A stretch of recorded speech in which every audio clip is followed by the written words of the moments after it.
So, this is just a narcissistic tactic. My dumbass dad does this. Remember I told you?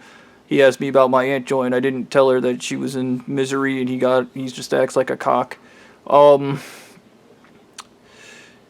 they don't use sympathy or empathy to connect with people, which is what normal human beings do. Or the third choice, altruism, where you just do the right thing because doing the right thing's easier than you'd actually think, unless you're an imbecile.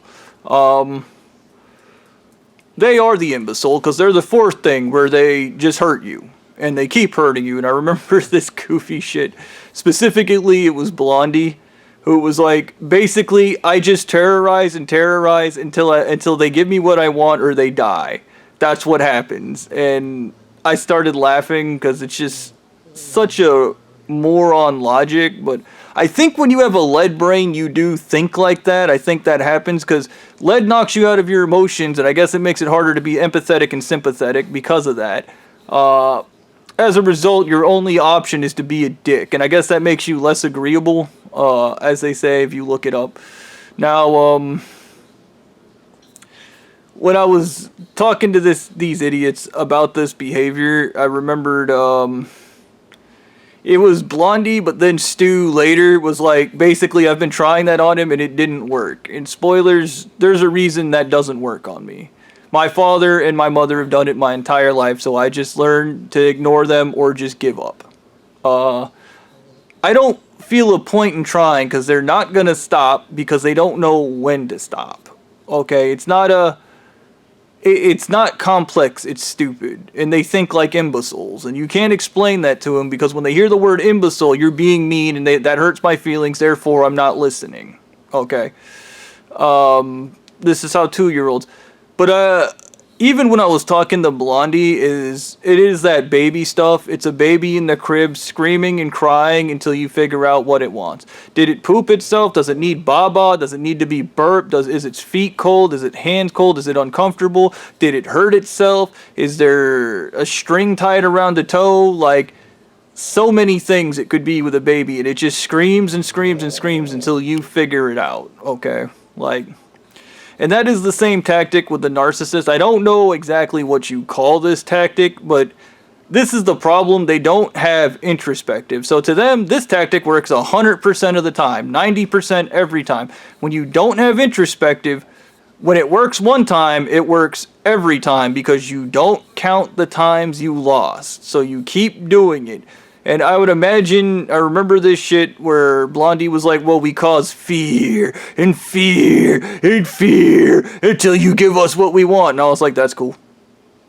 And anxiety. And honestly, under the contract I am under constant surveillance. And there is a literal study. If you're under constant surveillance, it causes fear and anxiety.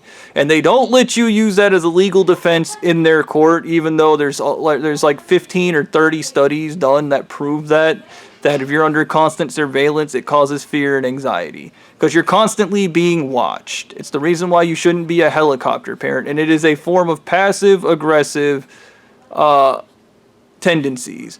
Passive-aggressive is when you don't deal with people indirectly and you deal with them indirectly to get what you want. And you do it by it's antisocial behavior. You're being a cock, okay?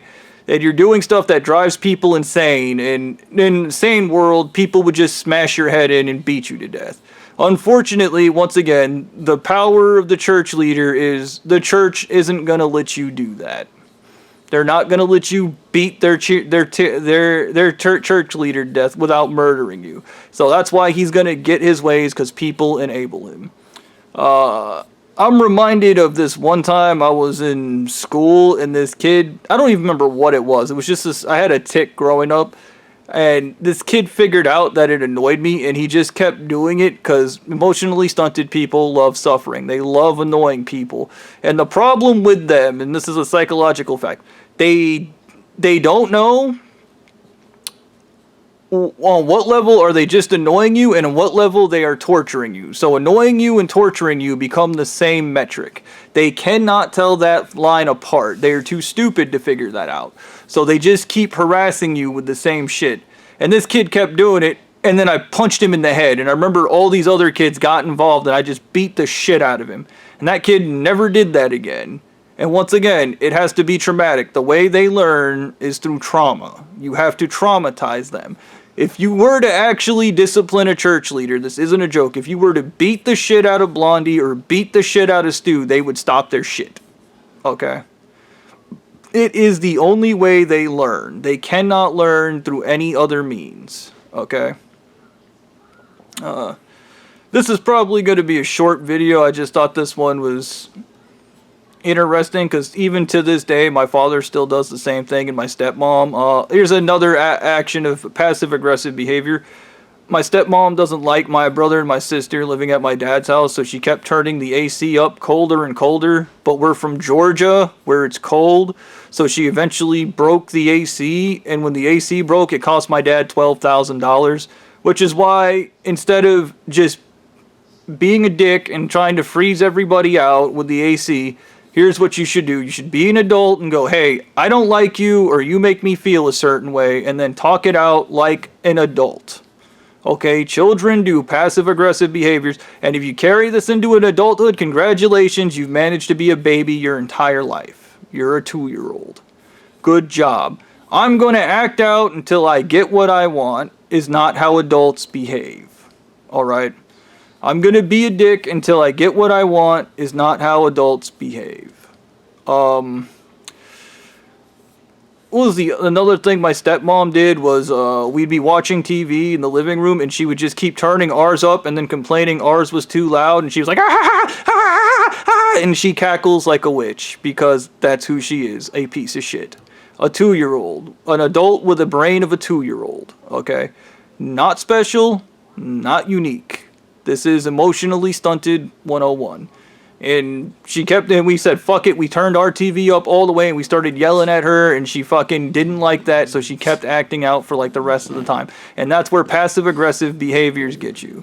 These are just some small examples of this. You can have people stealing your shit and then putting it back later, gaslighting, lying, all these really stupid things that make you just want to smash their heads. And like, I mean, once they get old enough, you can just push them over, and then you don't have to worry about this stuff anymore, okay? Gravity will take care of the rest. Trust me, gravity takes care of most old people. I hope you guys enjoyed this. If you guys have any other examples of passive-aggressive behavior, you can put them down below in the comment section. Another stupid passive-aggressive behavior my stepmom does is she plays in the trash. She'll go out there, I'll throw something out, and then she'll go out there, dig through the trash, and then take it out of the trash, and then put it back in my room. Okay. She acts out. If my brother and I went and got pizza one time, and she was jealous, because they can't label their emotions. She was jealous we were eating pizza, and we didn't get her one, so instead of asking or saying, she turned the AC up as high as she could, and she broke the AC. Like, I want pizza, so I'm gonna cause a $12,000 damage to the house. They didn't give me pizza. And you just... This is what happens when you're dealing with dumb motherfuckers. Yeah.